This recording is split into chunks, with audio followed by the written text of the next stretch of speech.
Hi, everyone. It's Denise Brown from the Caregiving Years Training Academy. You might be wondering about starting a small business to support family caregivers. You might think, I really wish I would have had a consultant or a coach who could have supported me while I was in my caregiving experience. And then you wonder, well, when is the right time to do this? I wanted to share some insights to maybe help you figure out if right now might not be the right time for you. Let's take a look at some of the numbers.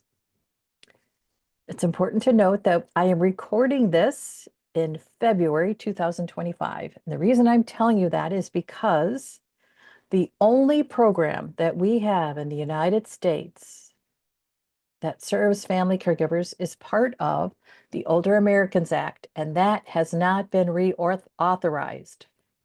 And we will know if it's reauthorized in March. That's one of the reasons why you might think, I should pay attention to this, because if it's not funded, the only program that we have in the United States that supports family caregivers is gone. And again, the funding comes through the Older Americans Act. And that was not reauthorized in December of 2024.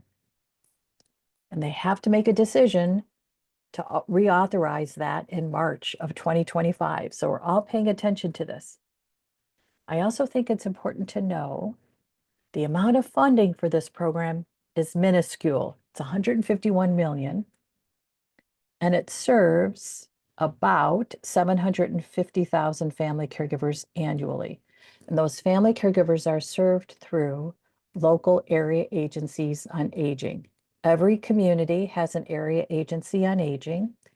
It might not be called an area agency on aging, but it is part of a national network. And within that national network, each organization is called an area agency on aging. The area agency on aging receives funding through the Older Americans Act to provide Meals on Wheels, congregate meals for seniors, and other types of services that support older adult and family caregivers through the National Family Caregiver Support Program. Keep in mind this number, 750,000. A little bit more about this program. It doesn't serve all family caregivers. There are eligibility requirements based on ages. Sometimes it's the caree's age, and sometimes it's the family caregiver's age. So for instance, the program supports grandparents who are aged 55 years and older, who are raising children who are under 18. You can be a family caregiver of a person's with Alzheimer's disease and receive support. And you don't have to be over 60, and your caree with Alzheimer's disease does not either. Typically, this program supports family caregivers of older adults, 60 years of age and older. And that's because the Older Americans Act is for serving individuals who are 60 years of age and older. So they've made some adjustments over the years to better support family caregivers, but it doesn't support all family caregivers, not even close. And it also prioritizes supporting persons in the greatest social and economic need, as well as older adults providing care and support to persons with severe disabilities. You might have called your local area agency on aging for help and support as you care for a family member. And when you called, they put you through a needs test, meaning they asked about income because they are required to give priority to the greatest social and economic need. Which means you might think, oh, I qualify for help and support. I care for someone who is 60 years of age and older. And then when you call and they ask about your caree's income level, it might disqualify you because they have to prioritize who they support. And again, think about that number, 750,000, that's it, that are served annually. But we have an idea of how many family caregivers there are. And There are lots of numbers that flow out there, and I think 100 million US adults providing care is probably pretty close.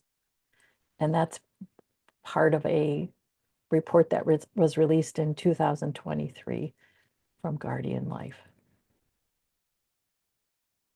Okay, we're not even serving 1 million family caregivers. And yet we know there's 100 million family caregivers. And the funding to support less than 1 million is at risk. So no wonder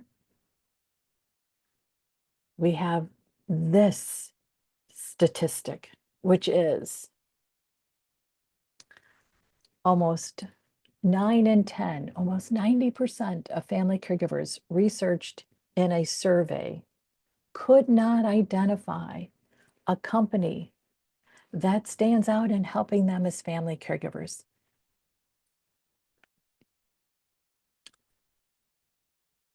Family caregivers want to pay for products and services that help them, but they cannot find who it is because we have no national strategy that supports any family caregiver. And I might be taking a risk by saying this, but I don't think there's a national strategy coming our way soon, which is why if you're thinking about starting a small business to serve family caregivers,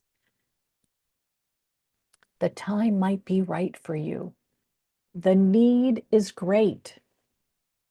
The available services are limited, and there's a chance that what is available might even get scarcer.